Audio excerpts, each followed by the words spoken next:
Bismillahirrahmanirrahim. Assalamualaikum warahmatullahi wabarakatuh. Apa kabar para mahasiswa semua? Semoga Anda semua dalam kondisi sehat walafiat dan diberkahi oleh Allah Subhanahu wa taala. Amin. Baik, pada kesempatan saat ini mari kita ikuti perkuliahan dengan mata kuliah pengantar mekanika tanah yang disampaikan oleh Pak Mulyadi MT dari Prodi Teknik Lingkungan Fakultas Teknik Universitas Muhammadiyah Tasikmalaya. Baik, kita coba mulai. Mudah-mudahan Anda semua siap untuk menyimak dan nanti pada session tanya jawab bisa ditulis saja di kolom deskripsi ya. Deskripsi dari video nanti akan disaksikan. Suatu saat akan ada feedback atau umpan balik atau jawaban dari saya. Dalam pandangan teknik sipil dan lingkungan, tanah itu adalah himpunan mineral ya, bahan organik dan endapan-endapan yang relatif lepas atau loose yang terletak di atas batuan dasar atau bedrock. Ikatan antara butiran yang relatif lemah dapat disebabkan oleh karbonat, zat organik, atau oksida-oksida yang mengendap di antara partikel-partikel. Ruang di antara partikel-partikel itu dapat berisi air, udara, ataupun keduanya. Proses pelapukan, batuan, atau proses geologi lainnya yang terjadi di dekat permukaan bumi membentuk tanah. Kita lanjutkan slide berikutnya. Dalam pembentukan tanah, dari batuan induknya itu dapat berupa proses fisik maupun kimia. Proses pembentukan tanah secara fisik yang mengubah batuan menjadi partikel-partikel yang lebih kecil itu terjadi akibat pengaruh erosi, angin, air, es, manusia atau hancurnya partikel tanah akibat perubahan suhu atau cuaca. Partikel-partikel mungkin berbentuk bulat, bergerigi, maupun bentuk-bentuk diantaranya. Umumnya, pelapukan akibat proses kimia dapat terjadi oleh pengaruh oksigen, karbon dioksida, air terutama yang mengandung asam atau alkali, dan proses-proses kimia yang lainnya. Jika hasil pelapukan masih berada di tempat asalnya, maka tanah ini disebut tanah residual atau residual soil. Yang apabila tanah berpindah tempatnya disebut tanah terangkut atau transported soil. Baik, kita lanjutkan slide berikutnya. Istilah pasir, lempung, lanau, atau lumpur digunakan untuk menggambarkan ukuran partikel pada batas ukuran butiran yang ditentukan. Kan tetapi, istilah yang sama juga digunakan untuk menggambarkan sifat tanah yang khusus. Sebagai contoh, lempung adalah jenis tanah yang bersifat kohesif dan plastis. Sedang pasir digambarkan sebagai tanah yang tidak kohesif dan tidak plastis. Berikutnya, kita simak lagi nih. Ada diagram fase tanah. Jadi di situ ada pori-pori udara dan air, pori. Bagian-bagian tanah dapat digambarkan dalam bentuk diagram fase. Seperti ditunjuk pada gambar 1.2. Pada gambar 1.2 bagian A itu memperlihatkan elemen tanah yang mempunyai volume V dan berat total W. Perhatikan itu ada berat di sini, di berat total di sini kita simbolkan dengan W besar, volume total kita simbolkan dengan V besar ya. Lalu pada gambar 1.2b itu memperlihatkan hubungan berat dengan volume. Ada 3 bidang. Bagian atas itulah fase udara, dalam kurung bahasa Inggrisnya air. Air itu bukan air yang cair, bukan, itu adalah udara ya. Itu kodenya VA. Lalu bagian tengah ada fase air, water. Itu adalah kalau yang beratnya WE, kalau volumenya PW, P water, W water. Di bagian bawah yang solid yang berbentuk fase padat WS. Lalu itunya volumenya VS. VA, PW, PS itu semua adalah volume total. Lalu antara fase udara dan air itu namanya VP. Baik, kita lanjutkan ke slide berikutnya. Dari memperhatikan gambar tersebut dapat dibentuk persamaan. W itu sama dengan WS ditambah WW. WS ditambah dengan WW. Dan P sama dengan PS ditambah PW ditambah PA. PP sama dengan PW ditambah PA. PA ini adalah volume udara ya. Baik, kita lanjutkan. Dengan WS itu disebut butiran padat. WW berat air. VS volume butiran padat dan PW volume air.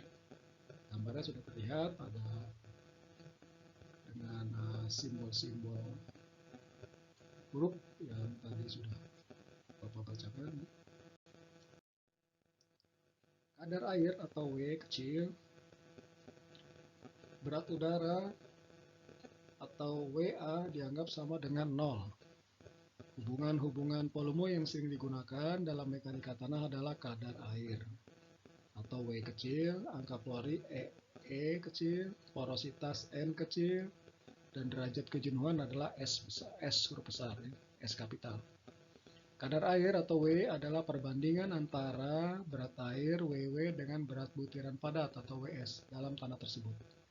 Dinyatakan dalam persen. Rumusnya adalah W sama dengan WW dibagi WS kali 100. Mari kita lanjutkan. Porositas atau N. Porositas adalah perbandingan volume rongga PP dengan volume total atau P. Nilai N dapat dinyatakan dengan persen atau desimal. Rumusnya adalah PP dibagi V. Kita lanjutkan. Angka Pori atau E. Angka Pori atau E didefinisikan sebagai perbandingan antara volume rongga atau PP dengan volume butiran atau VS. Biasanya dinyatakan dalam desimal. Rumusnya adalah E sama dengan PP dibagi dengan VS. Kita lanjutkan. Berat volume basah atau disebut dengan gamma B. Berat volume lembab atau basah gamma B adalah perbandingan antara berat butiran tanah termasuk air dan udara atau W dengan volume total adalah V. Gamma B sama dengan W dibagi dengan P. Dengan W sama dengan WV ditambah WS ditambah WA. WA itu sama dengan 0. Bila ruang udara terisi oleh air seluruhnya, WA sama dengan 0, maka tanah menjadi jenuh. Berikutnya, berat volume kering atau gamma D.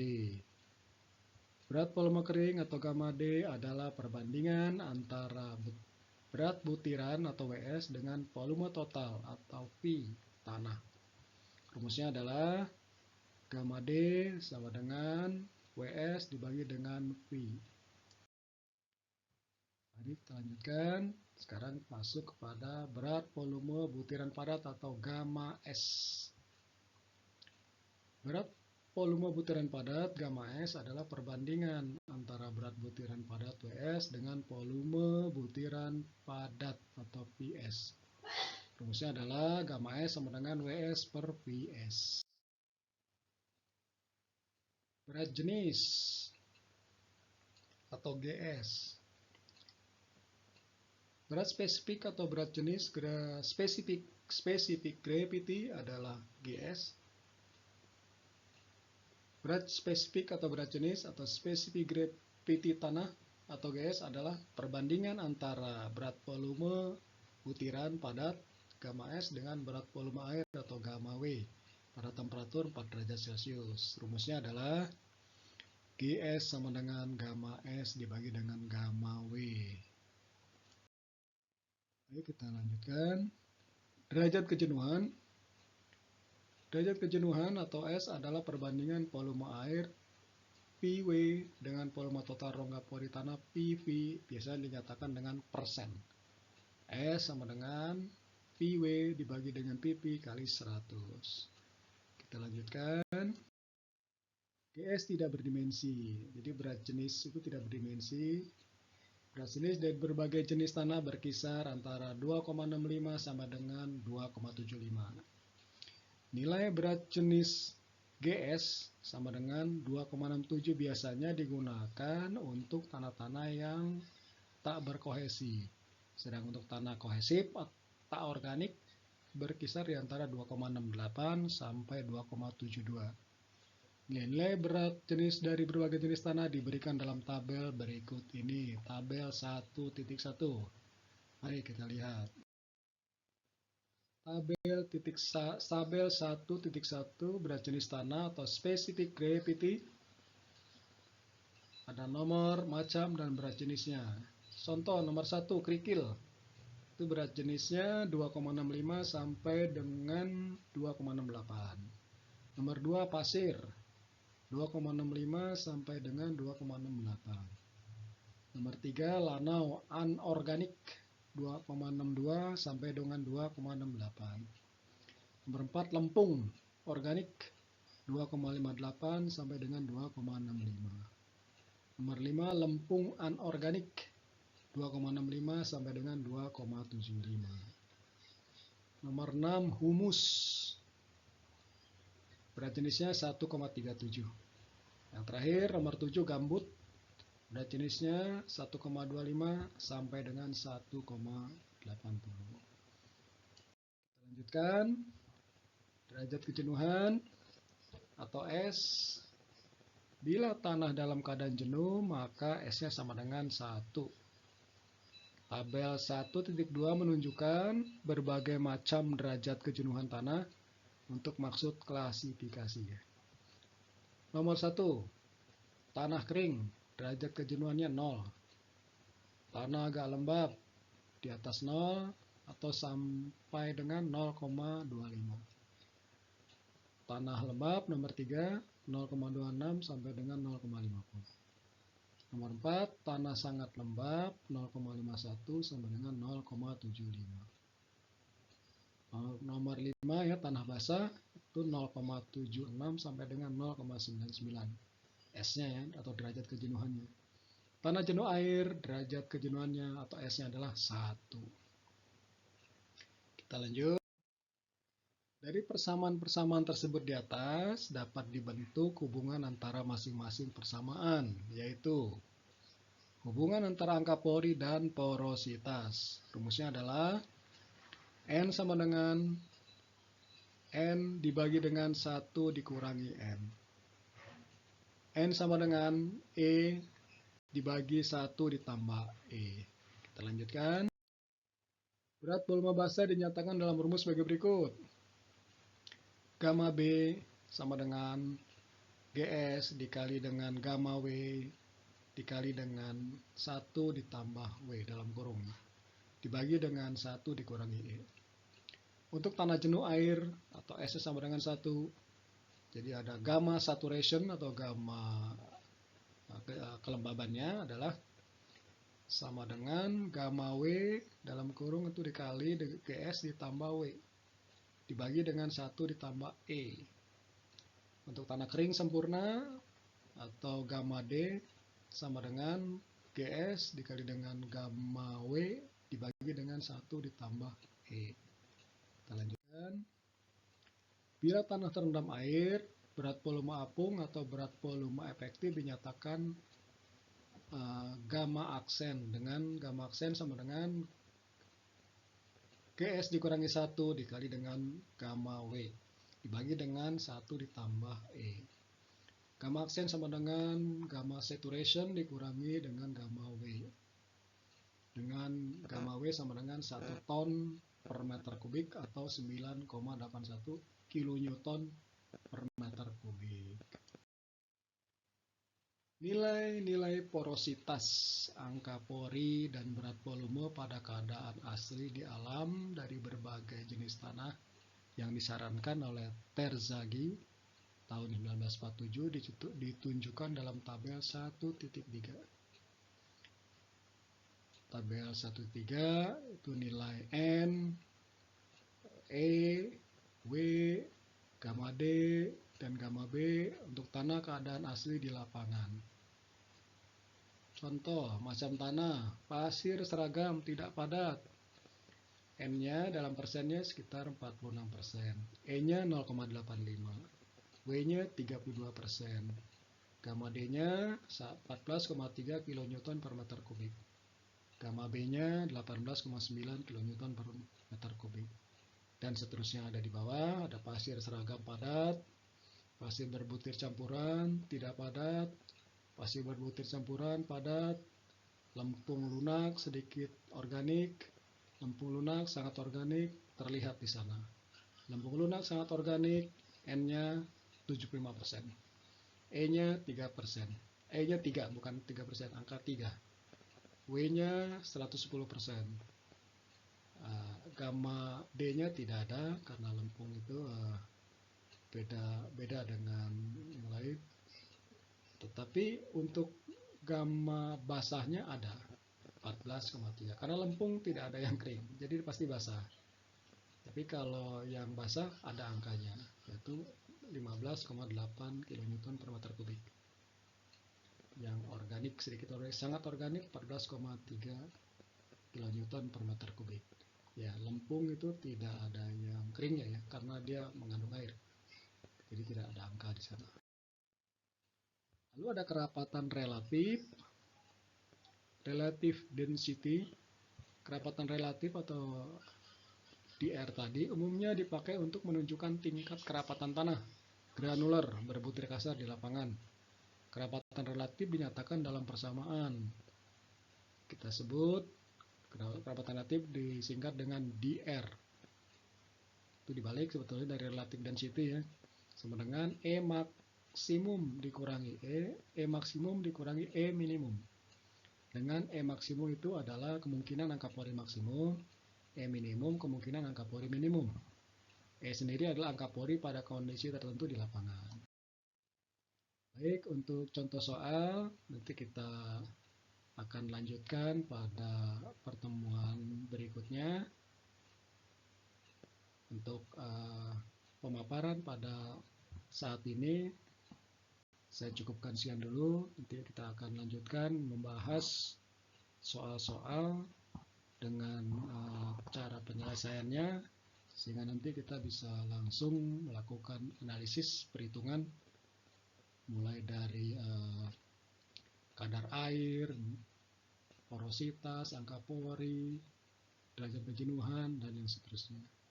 Baik, terima kasih atas perhatian para pemirsa, para mahasiswa yang mengikuti mata kuliah pengantar mekanika teknik.